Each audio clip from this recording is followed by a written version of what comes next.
Bonjour à tous, dans cette vidéo, je vais vous expliquer par détail comment s'encorder et assurer en escalade.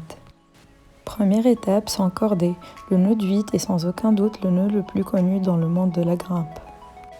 Prenez une longueur de corde de l'épaule à la main, formez une boucle, ramenez l'extrémité, faites un tour complet autour de la corde, passez l'extrémité à l'intérieur de la boucle ainsi formée.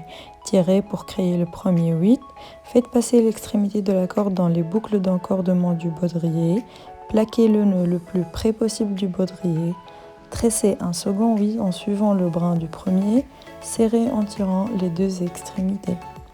Et enfin, réalisez un nœud d'arrêt avec le reste de la corde qui pend, le petit bout.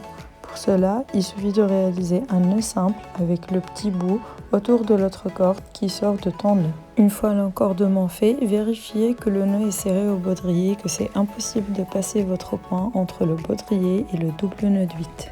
Pour assurer votre grimpeur avec un gris-gris, suivez les schémas gravés sur ce dernier pour que la corde soit installée dans le bon sens. Ouvrez le gris-gris, passez votre corde dedans en plaçant le dessin du grimpeur gravé sur le gris-gris vers le haut et le dessin de la main en bas, vers le brin de vie. Attachez le gris-gris à votre baudrier avec un mousqueton au niveau du pontet. Verrouillez bien le mousqueton et enfin préparez vos mains en position initiale d'assurage. Se checker mutuellement avec votre partenaire est essentiel.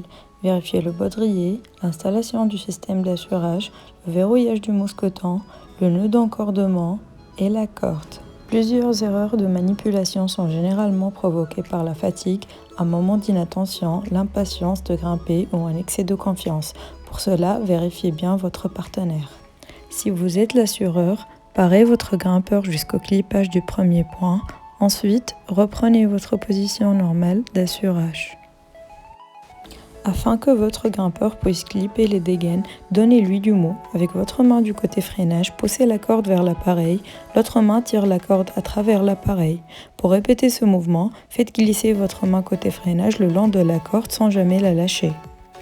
Quand votre grimpeur vous crie « prends-moi sec », vous devez ravaler le mou afin d'éviter sa chute. Ce processus se réalise sur 5 étapes.